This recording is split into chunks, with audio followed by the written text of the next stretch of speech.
Damn, son, where'd you find this?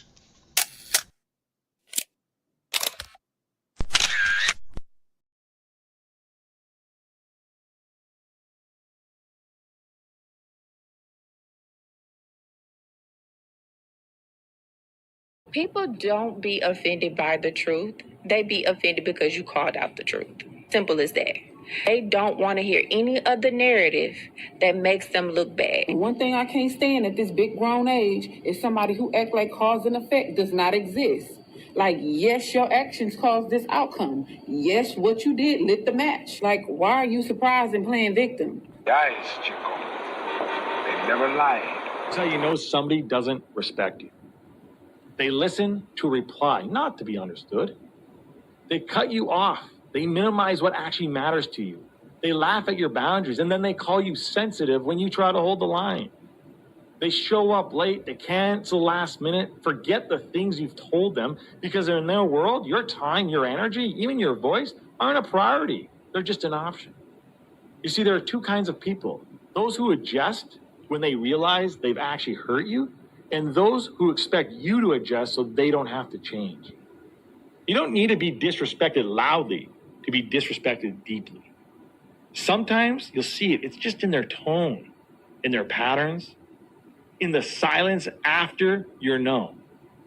Respect isn't what they say when they're watching. It's how they act when they think you'll tolerate it.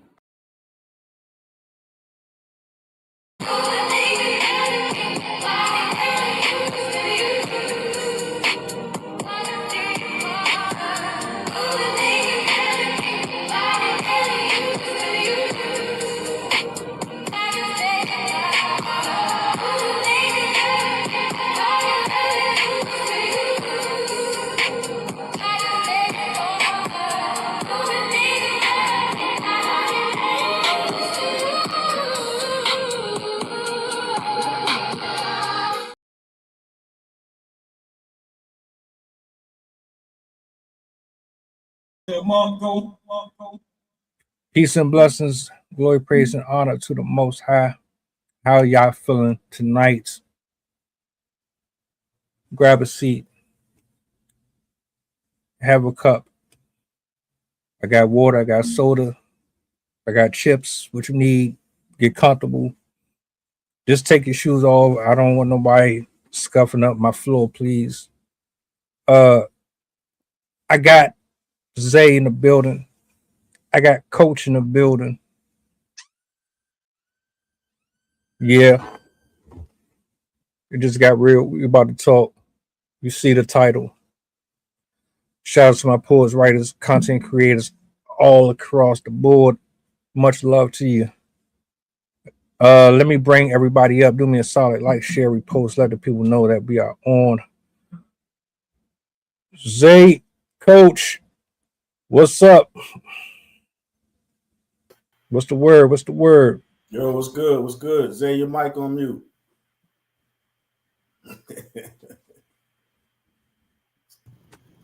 There you go. What's up, y'all? How you doing tonight?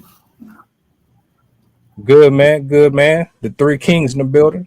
Yeah, Feeling man. good. Feeling fine, man.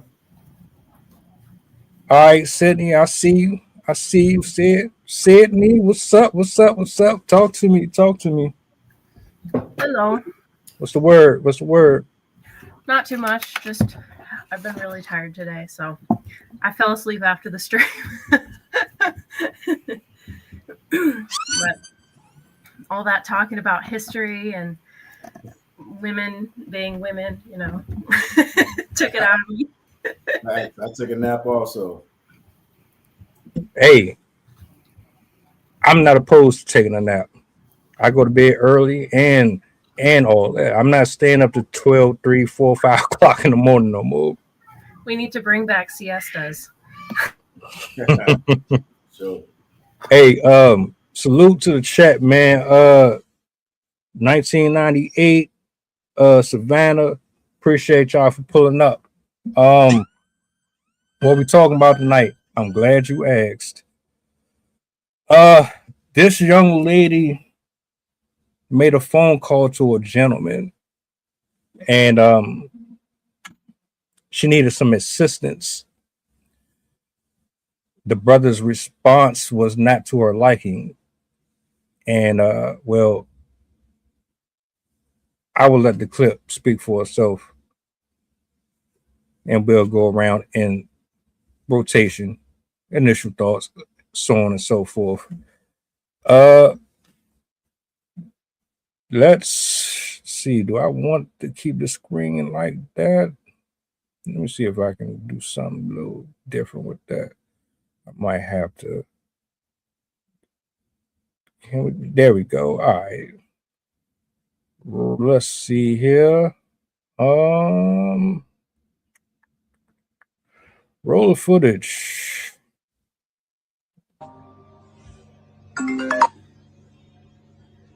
Hello? Hello, hey. What you doing? Shit, chilling. I ain't doing shit. What's happening? Nothing. I just got a lot on my mind. Can you talk right now? Yeah, what's good? So, hold on, let me go outside real quick. Okay. So, I'm just going through a lot and stuff like that. And it's the fourth or whatever. I'm trying to ask you a question. Like, I gotta pay my rent. These kids go back to school. And I'm just going through a lot right now. What you going like? I don't know. What you mean you going through a lot?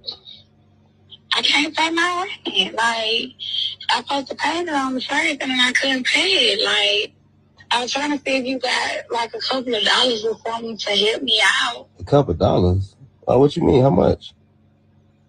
Shit, really just like 500. That ain't nothing. That ain't nothing to you. 500? I just had to pay my rent. So what you saying? Like, about these kids going back to school, like, you can't help me out? I ain't got it right now. What you mean you ain't got it? I ain't got it. Just like you ain't got it, I ain't got it. Man, get off my phone, man. I'm finna block you, man. You gonna block me? Yes, because I don't got time. You can't help me out or nothing. I got to pay my rent. Shit, help me out. You need to help me out, too. Shit, it's vice versa. Bye.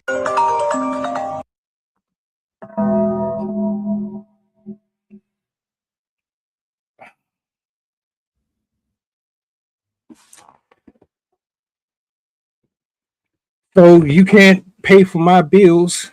You can't take care of my responsibilities as a grown adult. So in response, I'm going to just completely cut you out of my life for all foreseeable future. This be the same type of female that will get online, call you broke, call you a misandrist, tell you that you're not doing enough, that you're not working enough, that you're not a provider, yet and still you're on this man's landline asking him for assistance. You're not married, you're not engaged, doesn't even sound like you're in a relationship at all.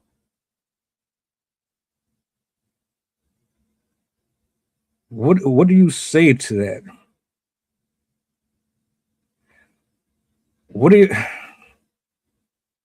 What's your thoughts on how she carried this conversation and how he handled it, first of all?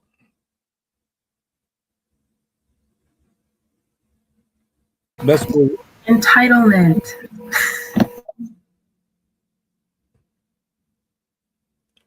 You want to elaborate a little bit on what you mean by that?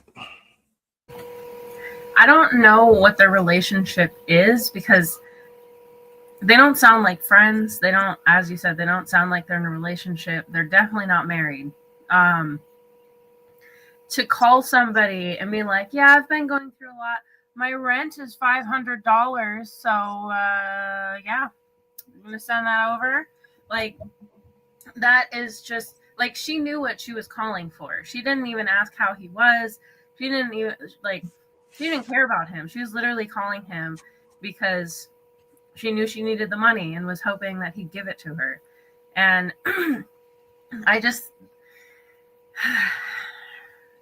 can't stand it. Like my first issue is, besides relying on a complete stranger to, or I guess relative stranger, to pay for your bills, why are you in that place in the first place if you can't afford it? Like, what are you doing with your money if you can't afford? She said it was $500. I'm like, I would be blessed to find a place that was only $500 for rent. Like, you're lucky if you can find something under $2,000 in most places. So what is she doing that she doesn't have $500 for rent? She, like, there's so many other ways that you could, there's so many other options you could do. I mean, granted, it's a difficult job market and whatnot, but like, why don't you have the money? If you know that you have rent due, why aren't you putting some aside? Like, I already know that she's, just from her voice, how she's acting, she's probably a high maintenance woman. So she's probably spending a lot on clothes, a lot on makeup, shoes, purses, whatever, taking herself out. Stop spending that money on places. Like, going to a restaurant alone is going to easily cost you $100. And if you go out every single night, you're gonna that there's that $500 of rent. So you have to be like, if you're gonna be supporting yourself, you have to be willing to make lifestyle choices to adjust to make sure that you can make that rent. And her relying on somebody else to do that for her, who she doesn't even have like a connection with, is entitlement to me. Yo, Zay. Man, I see these videos all the time, man. How many videos my boy sent me of just women thinking that it's okay to just call you out on the fact that you don't have money when you're in the same position as us. So,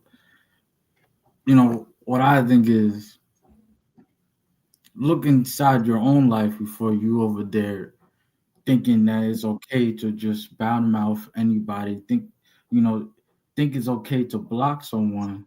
Okay, even if you do block me, I'm better off being blocked than be,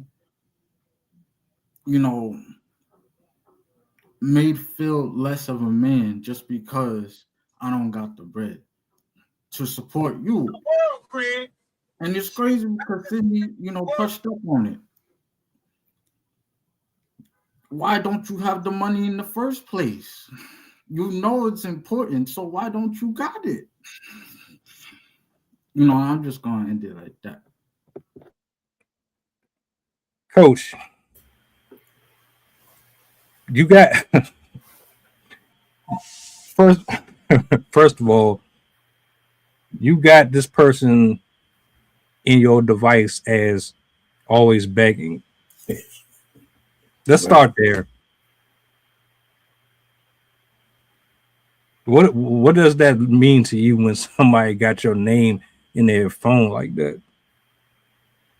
Yeah, man, that was the point I was going to go with. Was that would be, obviously, me, I like to talk about the patterns of, the reoccurring themes, and that would be definitely one identified if the name is always begging. So I mean, but then I guess it's just up to the gentleman to answer the phone, to his temperament. If she's always begging, is he always providing?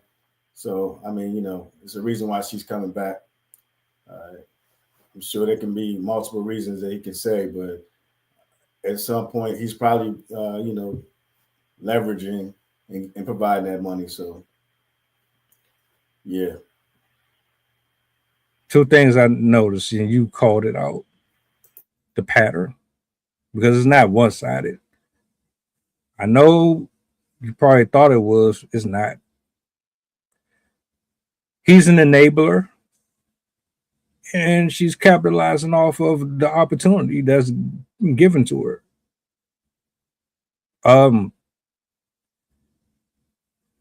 The same way she categorized him as a wallet, he put her in a category of his own, and they're both moving according. My thing with it is, are you both aware of the situation that you're in.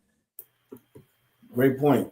Remember, we talked about this in the past, maybe a couple of weeks ago, by identifying what you have that some people may be using you for, and are you using that for your strength or weakness? So, great observation right there. Like some people, that give in to those types of temptation, they are called tricks, right? So there are some women out there that they will label what they need from a relationship beforehand. So if you walk into that trap, I feel like that's on you. Am I right or am I wrong? Talk your shit. Yeah, it's definitely on you. That's where the accountability piece comes into play. So yeah, absolutely. Great point. Great point, Zay. It's kind of that fool me once, shame on you. Fool me twice, shame on me.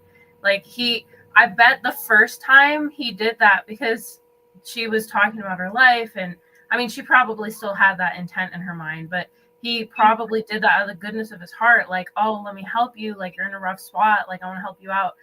But then he started to realize that it became a pattern. It became her every time coming to rely on him for her rent. And even his first exchange with her probably signaled to her that, cool, I can always be short on my rent, so I can be more frivolous with my money because he'll be able to help me. And it's almost like the people that spend more money preemptively before they get that paycheck because they think that they know how much they're going to be getting. And so they're like, well, it's okay if I spend this much because I'm just going to be getting this money. But then they end up not getting that much. So then they end up in a hole. I feel like it kind of is the same with her, where she ended up counting on it so much that she was always going to be under because she just always anticipated that she was going to be getting that money and basically counted it as her income, which is ridiculously unfair to that person because he is not her slot machine. Yeah, it's sad because when I'm listening to these stories, I can't really feel sorry for you because you put yourself in this position on both sides. I mean, let's say Sid and you're right, and at the beginning he's just being nice to her, but then at some point he realized, oh shit, she's about to try to take this way further than. No, we didn't sign up for this. There was no agreement with this, so he put a halt to it, or he already knew who she was and he just played his part. She probably didn't look at it that way. It come off like she just thought she found her somebody who was just going to fund her lifestyle. He wasn't really trying to deal with that. So yes, it's just like expectation management. I mean, if some people, as Zay said, they don't mind tricking. You know what I mean? And I think it just needs to be identified up front. If it's not necessarily tricking, then if I'm helping you with this, then maybe you're helping me in return with something else. Favor for a favor, and then back to that whole community thing. It takes a community to raise a village. But I think as long as there's expectation management up front, if you're giving something and you're not expecting anything in return, as long as it's communicated. If you are giving something and you are expecting something in return, again, it has to be communicated. So that way, it's understood on both parties. And then, just handle it like responsible adults. So I don't think anything's wrong with it. It sounded funny, obviously. But, I mean, people do, barter all the time, help you with rent. You help me with school, or you help me with watching my kids, or whatever the case may be. Those are the type of things that you can do, within the community to help each other out. If not taking advantage for manipulation and all those other things, obviously. if that's the type of transitional or transactional relationship you want with a person, that should already be established ahead of time. If that's what y'all agree on, cool. But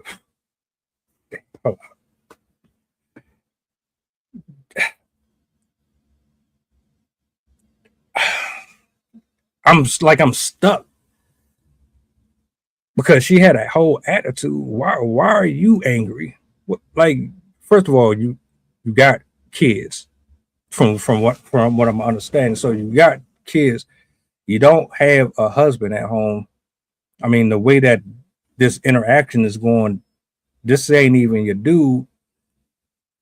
You asking him to help you out in a situation where this is supposed to be a co-parenting nuclear household type of a situation where you don't have this problem. So you already out of order anyway.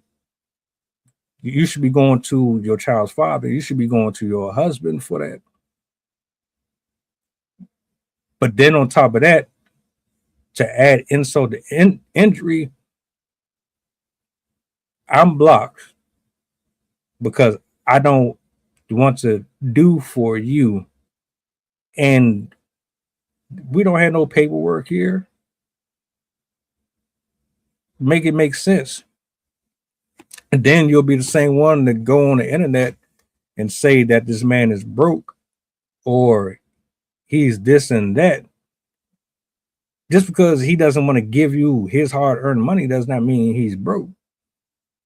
Just because he does not want to take care of another grown adult does not mean that he's incapable of taking care of himself.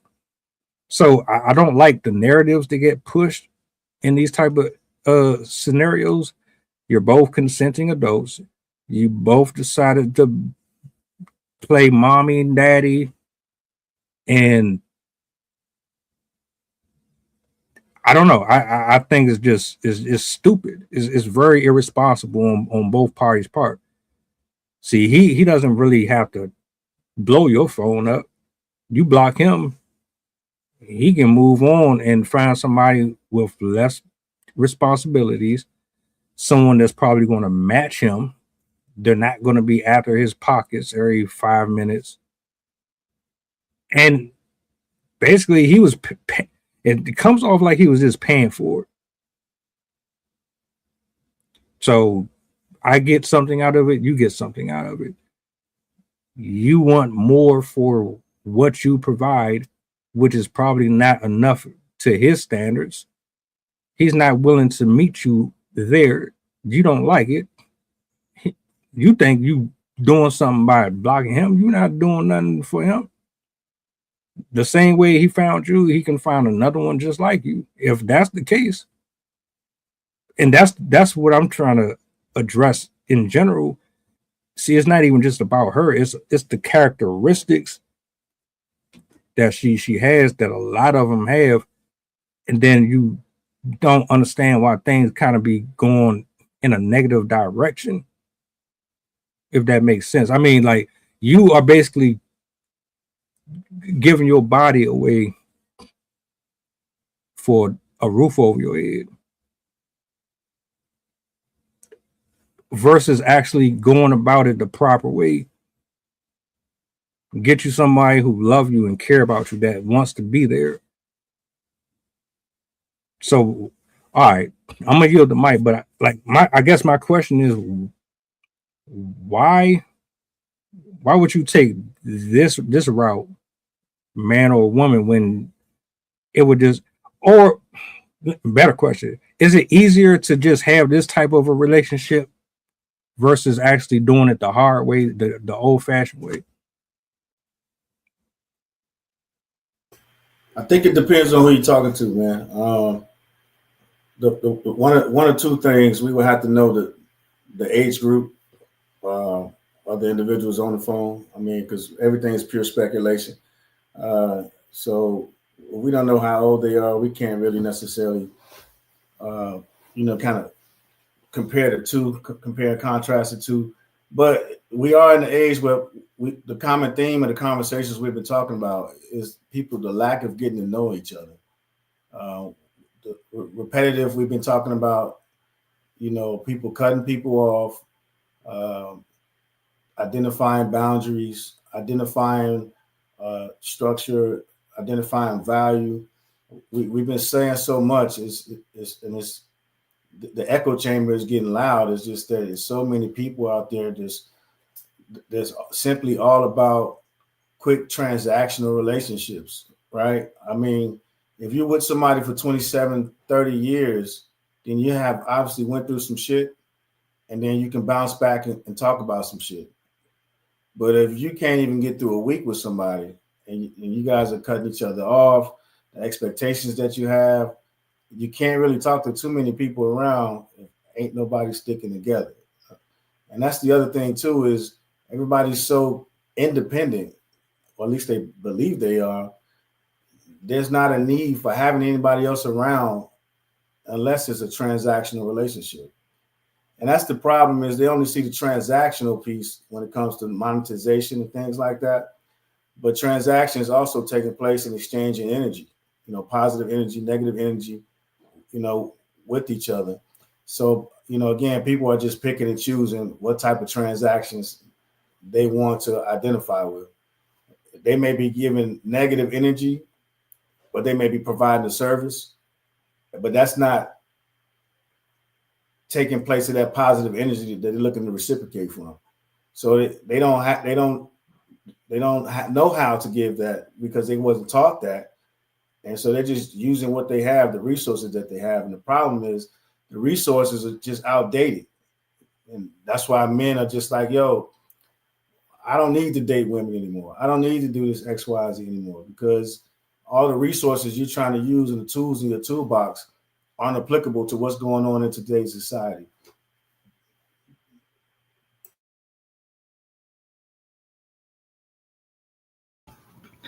You never know what factor goes into that particular situation. Like, for the guy's perspective, he might be interested because of that person's beauty, or because 9 times out of 10, lust does have a factor into it. They think they can get something out of the exchange too. It doesn't necessarily have to be sex, but it could be other things. But they think they can gain something out of it when it ends up being their downfall, if that makes sense.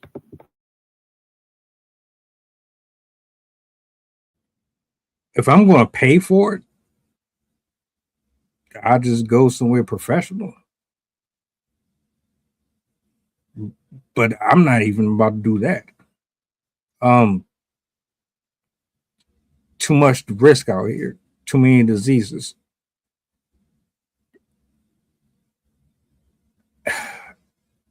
It's a slippery slope. You're telling the people in the public that this is all we have left. This is all we have to offer. You hear this, I'm independent. I don't need a man for this and I don't need a man for that. But your counterparts are saying something completely different than what you're saying. So you need to go have a conversation with your sisterhood about their patterns, and the brothers out here who are basically giving up on dating and saying, well, if all you want from me is my money, then I might as well just keep it right there with you. And then don't expect me to give you this and this when that's not what we signed up for here. Every conversation is, can you provide? Can you provide? Can you buy this? Can you afford this? You got to pay for the first dates. You got to pay for the first 4 dates. You got to take care of my kids, even though they're not your children. You got to step in and do for them, even though Bob X, Y, and Z. But I don't know. It's all messy to me. Again, like I said, though, if you want to do that, you can do that all you want. But make sure you know exactly what you're getting into, so nobody is confused at all. Ma'am, if this is why I'm here, then make sure you know I'm not a babysitter. I'm not this. I'm not that. I'm calling you for some special yum time, and we go about our business and keep it pushing. Don't try to force a relationship on me, knowing that's not what you want out of this. You want a sponsor. You want someone to help. It's like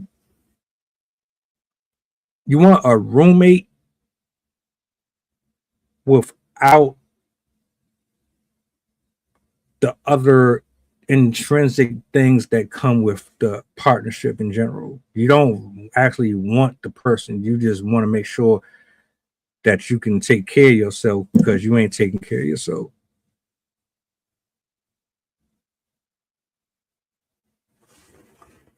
Or, and this is bad advice, but effort.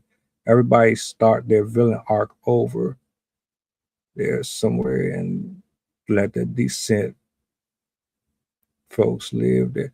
I said this a couple months ago about the T app. I said there's two types of men and women on the T app. They're the ones who are constantly in toxic relationships. And then you have ones who don't want no parts of it. They just got caught in dealing with that side. I said take all of them toxic people and put them in on one island, and take all the level-headed people and put them on their own island. Since y'all enjoy being in everybody else's juices, you like drama, you like competing, you like sleeping with other people's partners and all. Y'all stay over there and let the good normal people, let them find each other so y'all can stop messing up everybody else's stuff. What's so hard about that?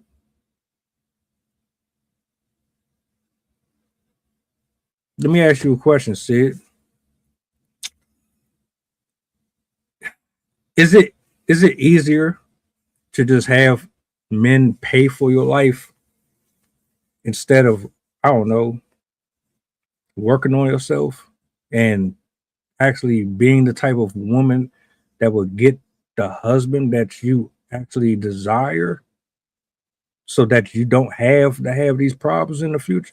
Is it easier just to lay on your back and have the simps and the guys who struggle versus actually being the type of man or woman that could have a husband or a wife in the future? I never understood why people would subject themselves to that. I've always been the type of person that if I'm not happy with something, I'm not going to subject myself to it. I'm going to work on myself. I'm going to do whatever I have to get the life that I actually want. So I've never understood why people would voluntarily, like, I don't even know what to call it, but they just willingly accept whatever's easiest. And I've never understood that, because to me, I think it's harder on yourself living the easy life. At least maybe that's just because of my personality, because of who I am.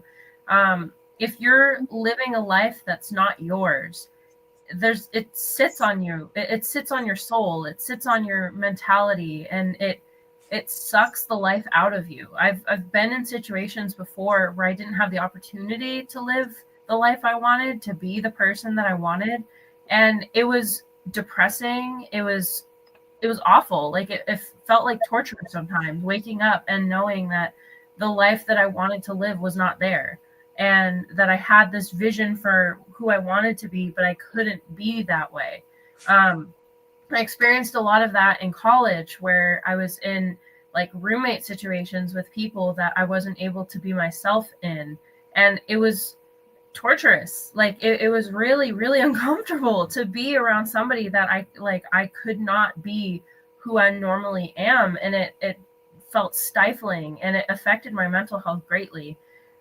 So to have that sense of voluntary helplessness is not a way that I could understand why someone would want to live. It, as I said, it affects your mental health, and it also keeps you trapped. As I kind of said this morning with the other topic, when you voluntarily choose to let somebody basically rule your life for you, they're paying for everything, they're responsible for everything for you, there's very little autonomy. And if they're the ones doing all the chores, if they're the ones doing all the payments, if they're the ones choosing the car and the house and the whatever, you're not going to be able to have access to the things that you really, really want for yourself, because they're going to be the ones making all the decisions. And if you try and input your decision, chances are they're going to be like, well, I pay for it, so I get the last say. And it's damaging to the human psyche to live a life that isn't yours. And it, just like what Squish said, it creates a sense of dependence where you are forcing yourself in the future to be more and more reliant on other people. And you're going to lose that, as I said, autonomy. You're not going to have the option to direct your future in the future, because to have a say in what you want to be, you have to already have autonomy in the moment. So I personally think that, like, granted, it's very intoxicating to be lazy, to the idea of someone doing everything for you and you don't have to do anything, and they'll wait on you hand and foot and they'll buy you whatever you want. And it sounds like such a desirous thing, like in the same way that, like, imagine if all we had to do was eat sweets and candy and cake and stuff and nothing ever happened to us.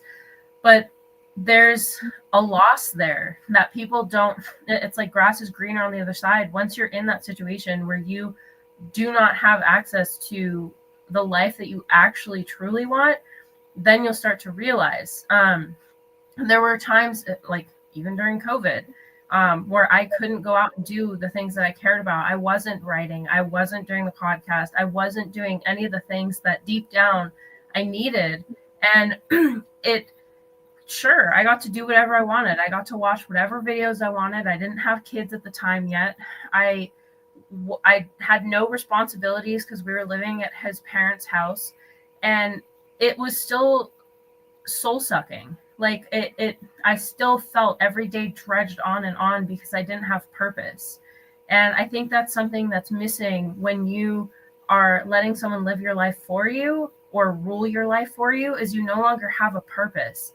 And humans overall don't handle it well when they don't have purpose, because we all have an internal sense of direction, an internal sense of who we are. And if you are letting someone else live that for you, you're not going to be fulfilling that deeper sense of authenticity that is needed as a human being.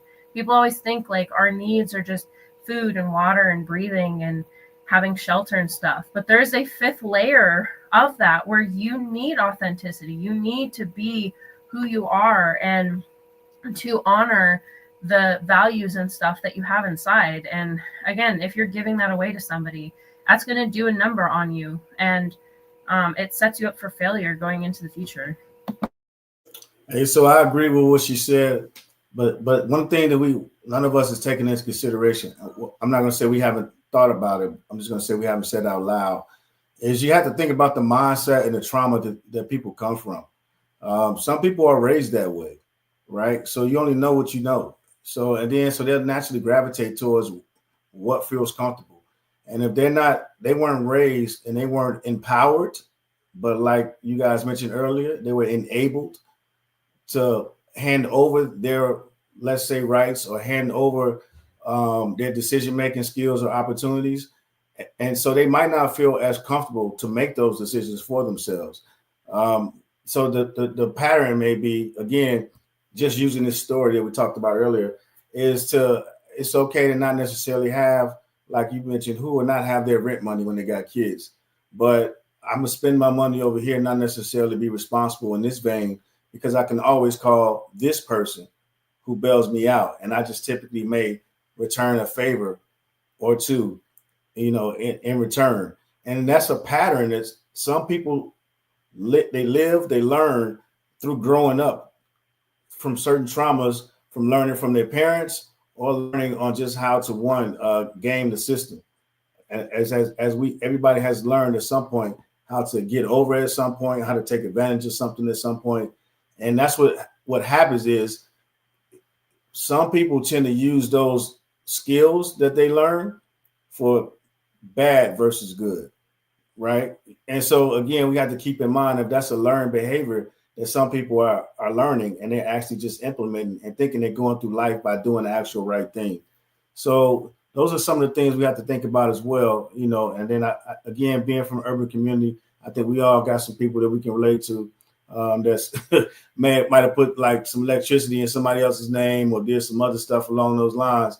It wasn't necessarily the moral high road to take, but that was how they necessarily went about coming up or getting through in life, not being shown other ways, but showing the fastest way versus the actual legit way. So again, it goes back to learning, upbringing, and then those traumas. So the identifying those traumas is obviously what you would hope somebody would do in that relationship and say, hey, it's not necessarily my responsibility to take care of your rent.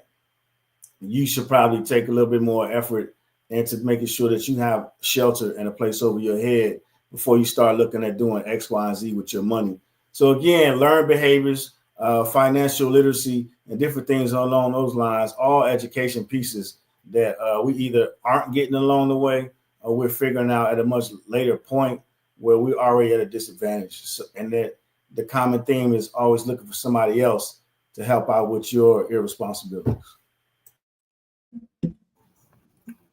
I like both of y'all points because I feel like people's sense of purpose gets lost in so many ways.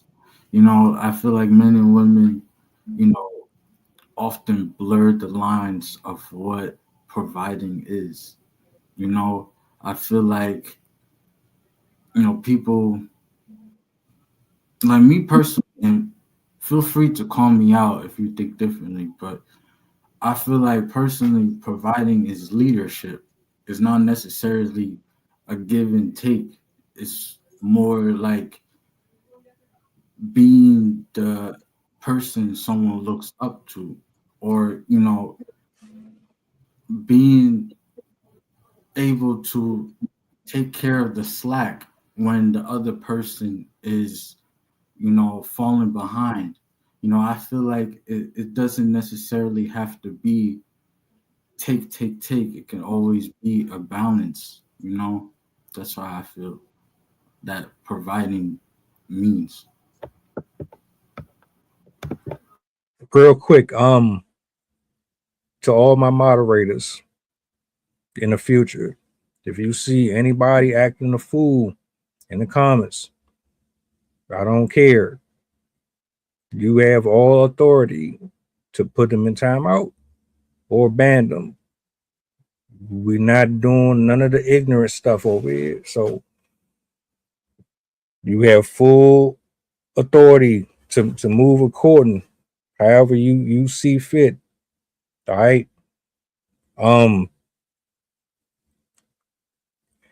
Now as far as this go,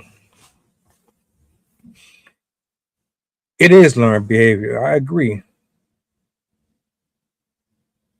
But at some point you gotta take responsibility for your choices, right? You lay down and had children. So you have common sense. You got your license. If you have one, you got your permit. You were smart enough to get you a roof over your head for your family, right? You get up, get on the bus, use transportation. You know how to use these devices. You know how to scroll on social media. You're not dumb. So even though we can say, all right, my aunt Nancy, she showed me this. Well, you're a whole adult now. That's like me blaming my folks for all of my shortcomings, well, I can say some of this is due to what I saw, but I ain't under your roof no more. You're not taking care of me. You're not feeding me. I'm feeding myself. I'm consciously deciding if I'm interested in this person or not. I'm investing my time and energy into this. I'm walking left or right. I'm wiping. I'm washing myself up. So she's to me, she's consciously choosing this because the other option is probably too much. Like True Whisper said, it's too much work. It's going to require you to look at yourself more, challenge yourself to be better than what you know you can be, and the hard work. Most people don't want to do it. It's too painful. No one wants rejection at all. Why not just use my looks to get me what I need, even though I know it's wrong? Now, if what I'm gathering is, and you can correct me if I'm wrong, if what you're telling me is that this man and this woman, they don't know any better, and they don't know that they're a detriment to each other because of how they grew up. So that's why they are the way they are. I don't know if I agree fully with that.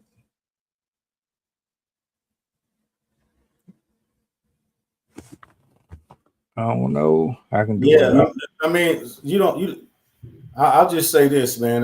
You definitely are a product of your environment, and if you aren't educated beyond your environment, then I mean,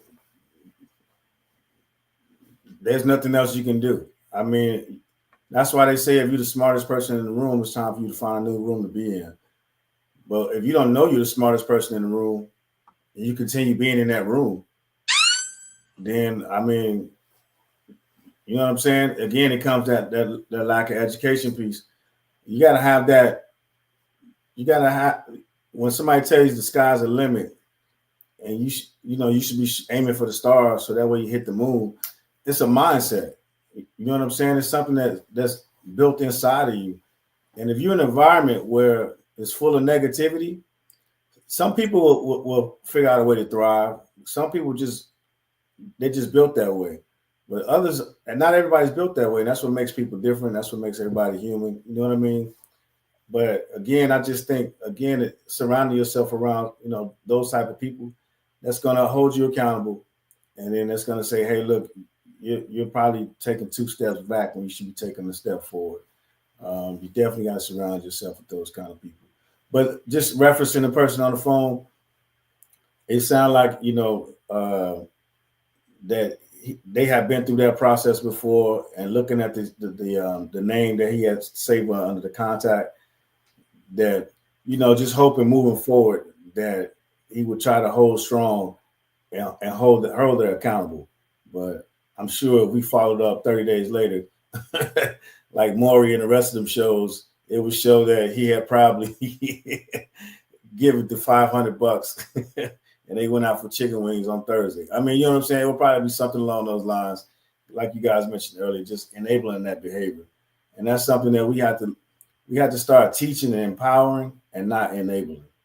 And I think once we start figuring out the difference, because we naturally want to help people, we naturally want to see people get better, but it's harder to hold people accountable, because that's when the names start getting called and the mud start getting thrown.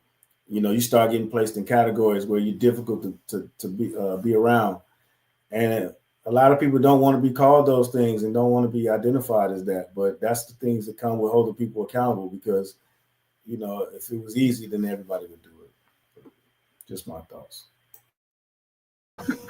Going off of something that you said, I like to read lists of and write-ups of successful people. Like, what do successful people do, and what are their habits? And that's one of the things that is mentioned very frequently, is to find yourself in situations of success. You have to be willing to hang out with people that are better than you, that are professionals in their field, that are the pinnacles of whatever industry they are. You have to hang out with people that are in the positions that you want to be in. Because if you're spending all your time with people to make yourself feel better about yourself, and everyone's not as good as you, and you're the most talented person and the smartest person in the group, there's nowhere for you to rise past, because then you're only going to be comparing yourself to who you see beneath you, rather than working on yourself to better yourself with the inspiration of other people around you. Because when you hang out with people that are better than you in other ways, they're going to be able to give you advice. They're going to be able to guide you. They're going to be able to point out things that you would never see in yourself or understand on your own. And that is something that I think a lot of people don't do, especially now with social media and whatever. You want to be the best of the best, the most beautiful, the smartest, the whatever. And so to make themselves feel better, most people will just hang out with those that they see as below them. So that's definitely something people should consider doing if they want to better themselves, whether it's career-wise, just like your self-growth and that kind of arena. So yeah, it's a really important thing to consider, is that the people you surround yourself with are your future.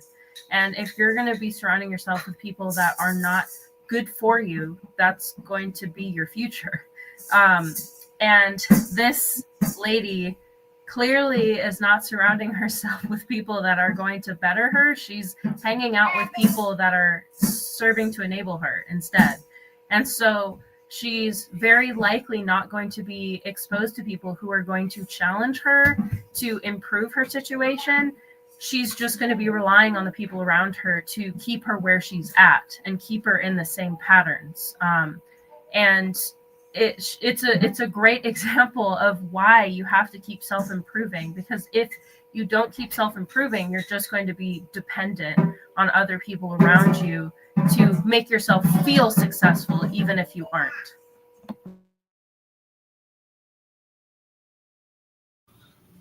You know, I just feel like I like your point, Sydney, because it just pointed out the fact that people are so inauthentic nowadays. You know, I feel like people just try to put a fake version of themselves or a mask on just because they feel like they can benefit from this situation. All right. But I feel like if you put your best version out there, you can automatically see what's not for you and what is for you just by putting yourself first. You know, so if you keep doing that, you can point out the things that you don't want from the jump and eliminate it. So you don't have to worry about this problem that he's going through. Facts. One thing I want to mention too, on both sides, right? Because I'm looking at this like he doesn't really have that high of a regard for her, and she doesn't have that high of a regard for him. Like they're both looking at each other in a negative way,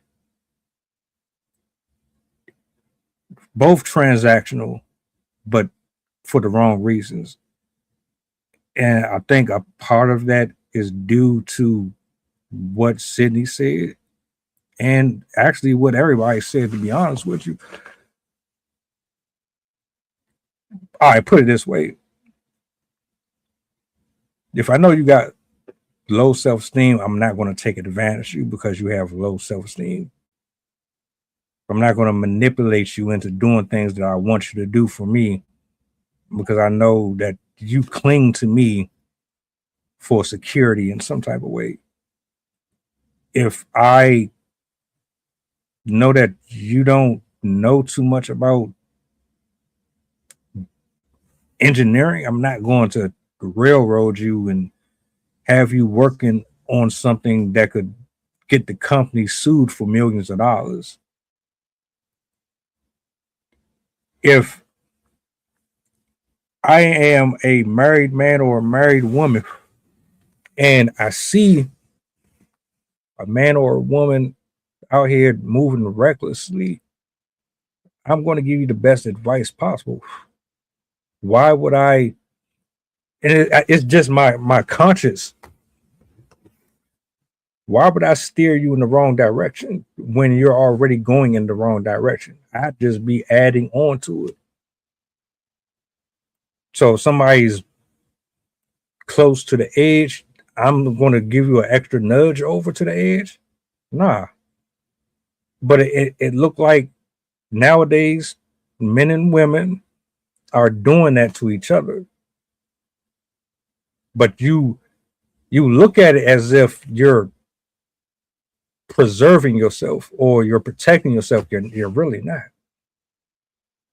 So back to what you had said earlier, Coach, there needs to be a way to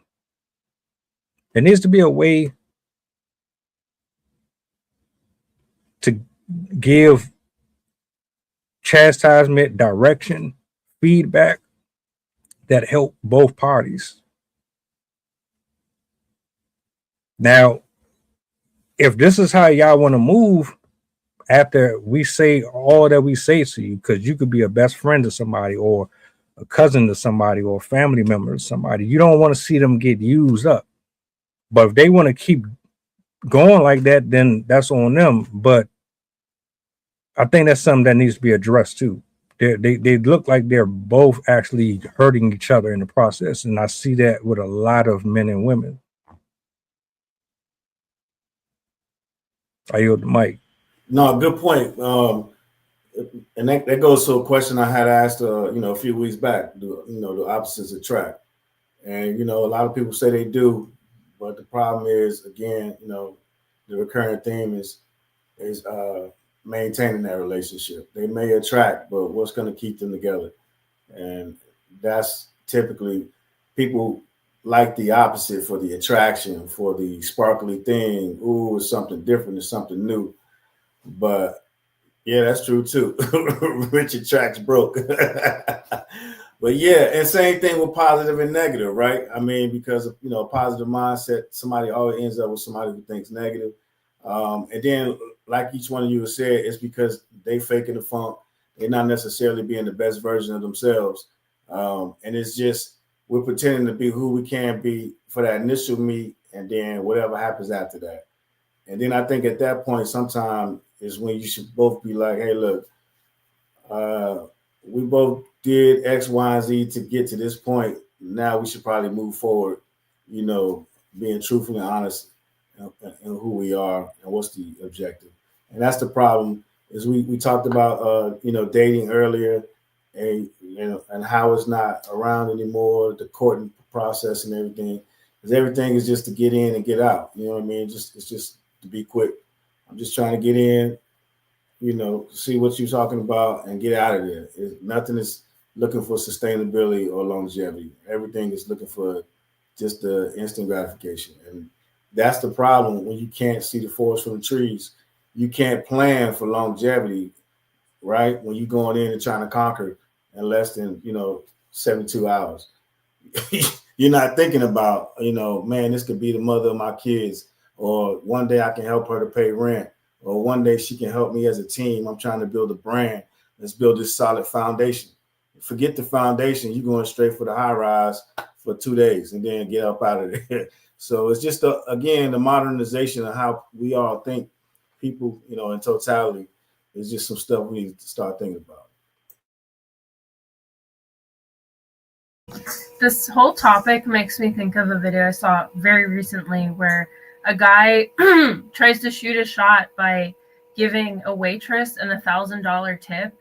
And she ends up having a boyfriend, but she does end up texting him and thanking him, saying, like, you just helped us make the rent, so we really appreciate it. But it made me I was like, I wonder if that was her, but the other lady seemed really decent, so probably not.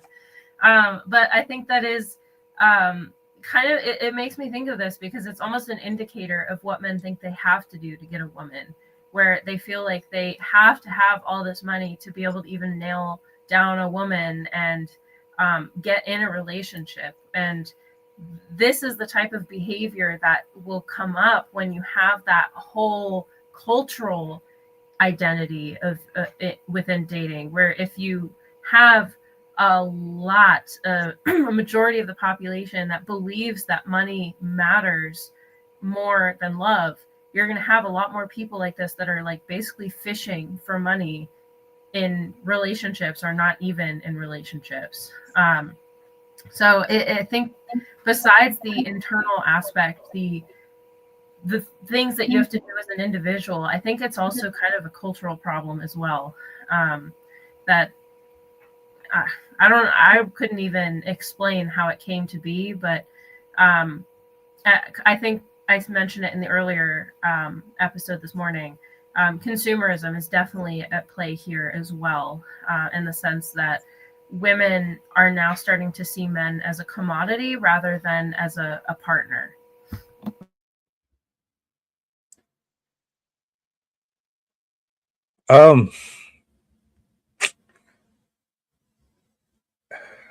Do you? All right, let me ask this question, because Chefs asked the question, and then I seen Coach. I see your response. Do you go to a therapist before you go to family? Like, I understand that we can't provide you with all the answers that you might be seeking, but at some point, you might not be able to afford counseling. You might not be able to afford therapy. Some people don't even believe in it, right? What do you say to somebody who has this issue? They want to address it, but they don't know how to do it in the right ways. Maybe they come to you for advice and they pour out to you. I mean, they say, look, I ain't shit. I am a whore. I do this. I've done this. I've always had like this mindset. What do you say to them to get them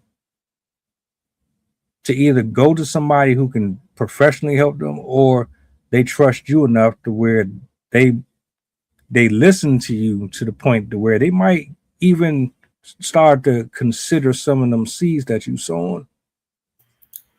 Man, I would say you always refer them to an expert, and you take the personal out of it, because the problem is people think too much with emotion, man, and not logic.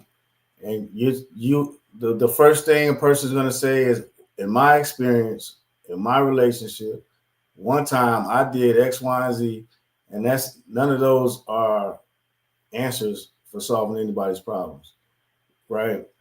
So, and then you have to be able to hold somebody accountable, and you have to take out that emotional feeling to you. Somebody says, tell them to go to God, which is, you can do that, whatever works for you. But what you need to provide somebody is an accountability system. You need to provide somebody some structure. There needs to be checks and balances, right? So if you don't do something, there needs to be a repercussion for something not happening. So those are the type of things that you need to be able to do. And then, yes, absolutely being relatable. And that's the issues you have with a lot of people not necessarily seeking therapy, is you won't find a lot of, and I'll just say for our community, you won't have a lot of us in there. And so those are some of the issues. And then some people only want to relate to people that's got some type of street cred, right? Depending on what their background and upbringing. They only think people that can identify 100% of where they come from can necessarily provide them advice or understand what they're going through. Definitely understand that, but that's not necessarily 100% of the case, because you do have different scenarios and things that you can walk through. And again, it's just about being fully transparent. And then you said, as far as them not being able to afford it, And so after COVID, so many X amount of millions and millions of dollars is gone to just mental health. So now you not only so with insurance you can get a therapist, but now you have different programs and platforms that'll pay for you to get a coach. And so a lot of things you have to figure out is what exactly is it that you're trying to be seen for, because there's a difference between therapy, there's a difference between coaching, there's a difference between mentoring. Each one there's a difference, and the common buzzword right now is therapy, but that might not necessarily be what you need.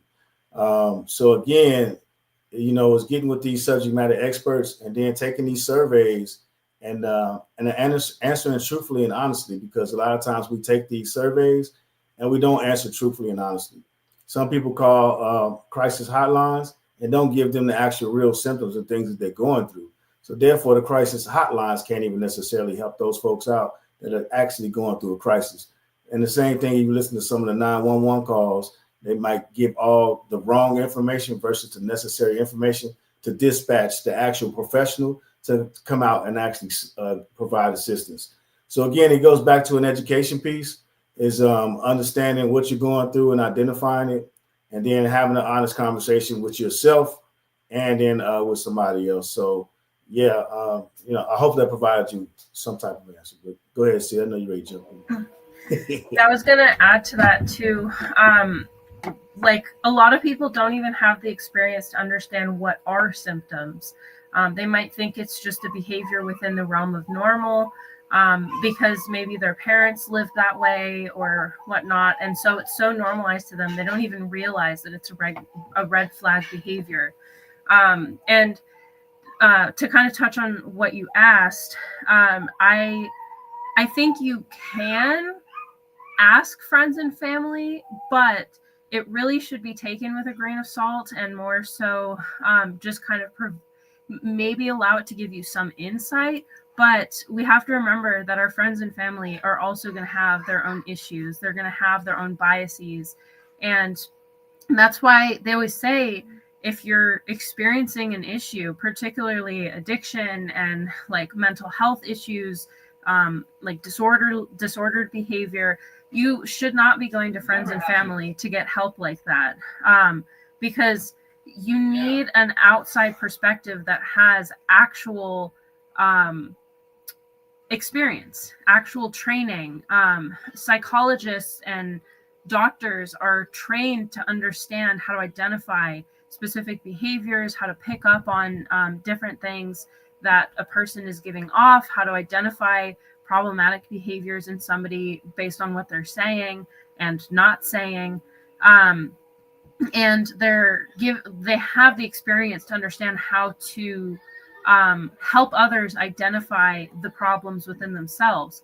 But family members and friends aren't going to have that. And even if they are trained professionals themselves, like, for example, my brother-in-law is he's getting his PhD in psychology. I still couldn't make him my therapist because that's a conflict of interest. He already knows me, and it would be unethical for him as a psychiatrist to take me on as a patient because, again, there's a conflict of interest there. He knows me, and he wouldn't be able to give an unbiased perspective. And that's something we have to keep in mind when we're seeking out advice. We have to, like you said, make sure we're seeking out actual experts, actual professionals, and not rely on hearsay from people that may not know what they're talking about. And also, for the love of God, do not go to AI. Grok is not going to tell you what your issues are. It's not going to tell you, like, sure, it might give you a list or something that you can follow, but do not go to AI. That is not a doctor. They're just going to pull whatever they can from the internet to give you a cohesive response, but that does not mean it's applicable to you. That's why working with a psychologist or a life coach or some sort of professional in that manner is very helpful, because they can give you a very specific pointed approach. They can identify your specific behaviors and problems and habits and stuff like that, and give you a tailored approach, as opposed to somebody, whether it's just like those apps, the therapy apps or whatever, where they just kind of like, well, here's what I think, and here's a broad summary. Like, they're not going to be able to get into depth with you and understand from a very specific point of view what you actually should be pursuing. And the other thing too is, this is honestly the biggest aspect, I think, is you have to be honestly willing to be vulnerable and to actually do the work, because I think that's one of the biggest pitfalls of psychology, of therapy, of going to life coaches, is a lot of people go into these with the mindset of they're going to change me and they're going to just point something out and poof, I'm going to be fixed. But that's not how it works. You have to put in a lot of hard work when you do therapy, when you do life coaching, when you're undergoing life coaching, because you have to dig deep in yourself and you have to be willing to do the work outside of the sessions. You can't just talk away your problems. The point of talking is to reveal the problems to you, but you have to go home and use those tools in a day-to-day basis. You have to make those tools a habit. For example, like an alcoholic, they can't just go to a session and the person just says, oh, here are things that I've noticed, like you use alcohol at these times, and you're not going to go home and automatically stop drinking. You have to also carry that through and notice your own signals, notice when you're feeling the temptations, find ways to divert your attention away from the alcohol and pick something else. And so I think that's a component that a lot of people miss out on, is it's not like taking a pill where it can make the symptoms go away. And I mean, even with medication, it doesn't make the underlying problems go away. You have to be willing to actually do the work and accept the responsibility of action. And I think a lot of people don't recognize that that's a huge component. That's honestly the most necessary component, because it doesn't matter who you go to if you're not willing to actually take their advice to heart and put their advice into action in your own life, because eventually you are going to get to a point where no matter what they say to you, if you're not willing to actually do anything, you're not going to make any progress anymore, because they're just going to be saying the same thing to you over and over and over again. And you're just going to keep going home and living the same life. So I think that's something that people really have to think about, is when they're seeking out help, are they actually willing to do the work? Because that, I think, is the most crucial component. You know, the harsh reality is that a lot of people don't have real friends by their side or real family. I feel like, you know, people that they call their friends, you know, they will sometimes add on to the fire. You know, I feel like sometimes they don't even put your best interests at heart. So you always gotta keep that in mind, that because Coach touched up on it. You you want a friend that is also your accountability partner. You know, that is also willing to take the extra step to make sure that you're going in the best path for you. That's a true friend. That's a true family member. If they are offering to take you to therapy, that is good. But if they're trying to keep you on that same path of destruction and turmoil and drama, that is not your friend. That's not your family. So I just want to point that out there. I want to address what PMP said a few minutes ago, because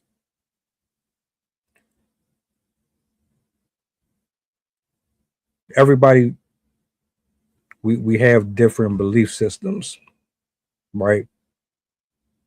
I'll forever say I will never push my beliefs on nobody.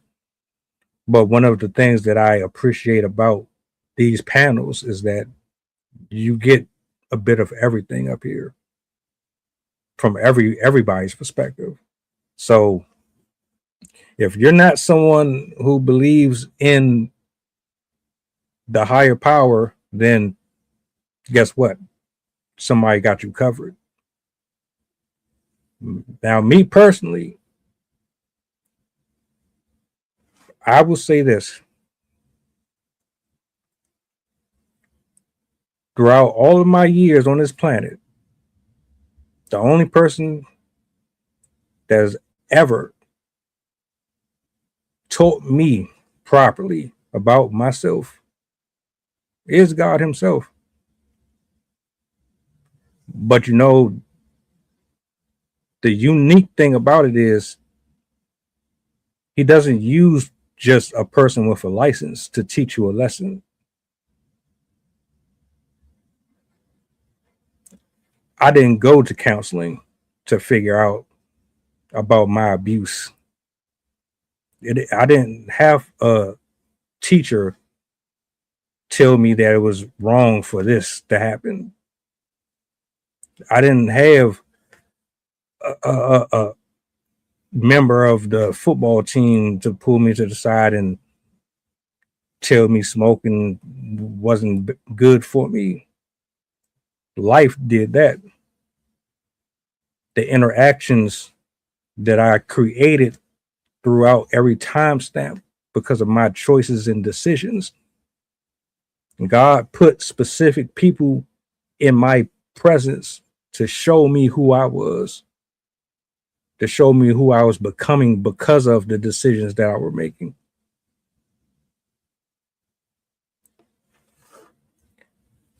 Everybody can't reach everybody. It takes a certain style, a certain je ne sais quoi. Coach said it earlier. You can be from the street and reach more people that way. You might not be from the street. You might be Candace Owens. You might be a random person on social media who just happens to have a delivery that resonates with specific folks. If you got the anointing on you, you're definitely going to touch somebody. So while I do not suggest that you go and just pray, I'm a firm believer in it, 1000%. Everything that I learned about me and about humans, I learned through word. I learned through trial and error.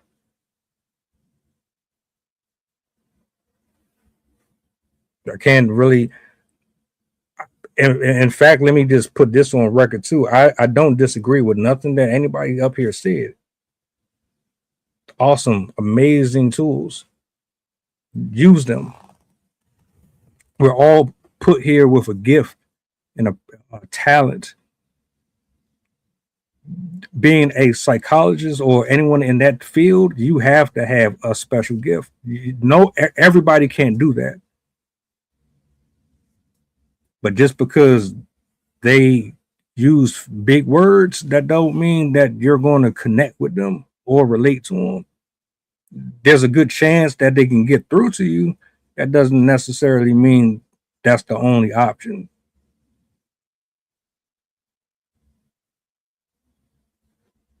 So you can it's God uses everybody. You don't have to believe that. I believe it. But God uses everybody, whether or not you want to be used by Him or you don't want to be used by Him. He'll find a way to get your attention. I don't know how many times He's done reached out to me through different people, whether it was to warn me about what I was doing, or it was to tell me to stop doing what I was doing, or it was to tell me, damn, you need to tighten up. You getting too out of touch. You'd be surprised if I told you that everybody up here, including people who have not even been up here in a while, they came into my divine ordinance through God Himself. He's the reason why these connections are how they are right now, because of Him and because of how I am and how I operate. He knows how I think and how I move. So he positioned specific people to connect to me based on my belief system and how I operate. But that's just my personal belief system. I'm not telling you one way or other what to look at or how to look at it. Just my 2 cents, of course. Now, if anybody got anything they want to say before we close out, y'all more than welcome to. And again, I'm not pushing nothing on nobody. These are just little testimonies, little experiences that I've had myself. Hell, I knew somebody for a very long time. They couldn't even reach me. But I digress. I pass the mic. Anybody? Oh, shout outs to everybody in the chat too, by the way. Appreciate y'all.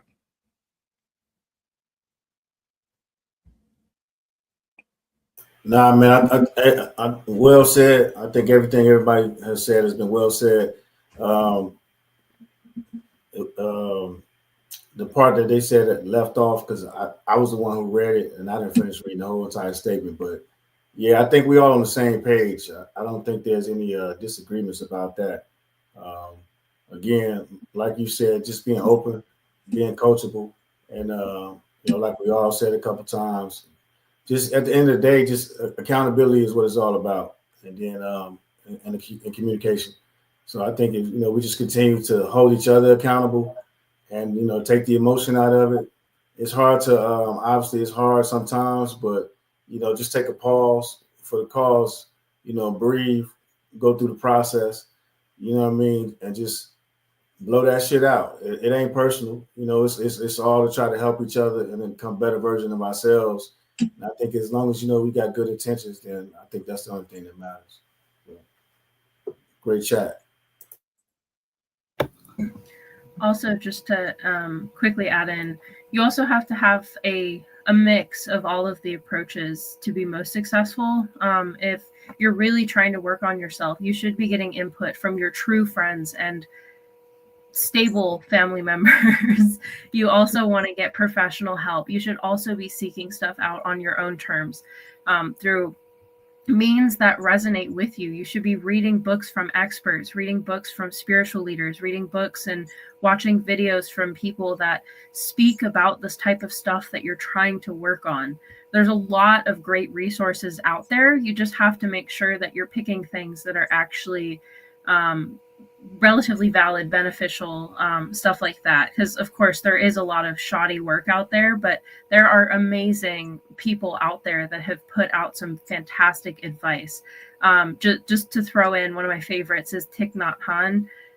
He's I think he was a monk, but I know he was he speaks a lot on psychology and building yourself up. His name is really difficult to spell, but that's him. Also, Gabor Mate. There's so many amazing psychologists and leaders in intellectual pursuits out there that don't limit yourself. Seek out as many resources as you possibly can, because the more you know, the more you understand, the more you see in other people and what other people say, particularly people that are far more advanced in those arenas than you are, the better off you'll be. So educate yourself, and that'll do wonders for you in your future. I just want to take a second to say, I love us, man. We're all willing to say what needs to be said. That's all I got to say for tonight. I hope everyone has a good night. This was a dope one, a dope conversation on all fronts. Even the chat. Special shout out to the chat, by the way, man. The chat lit up the room. A lot of dope perspectives, man. Shout out to everybody in the chat. Appreciate y'all for hanging out with us tonight. If you are leaving for any reason tomorrow, be safe on the road. Have a blessed Wednesday. You know what I'm saying? We'll be back tomorrow. Tap in if you're available. You know, love to have you back. Always love to chop it up with the people. Enjoy the rest of your night. Do me a solid before you go, if you don't mind. Hold on, where is it? Where is it? What's the goddamn button? Peace. Thanks for joining us, everyone. See you tomorrow. Mantra, slave song, slave ship, rip skin, made me rip bones. But no matter how close I hide, my ancestors speak. They tell me the tide isn't run on us like we're weak. I haven't been getting sleep, longing to sing until I surpass peak. Until they think we are equal, please. All I want is peace. My ancestors beat drums until their bones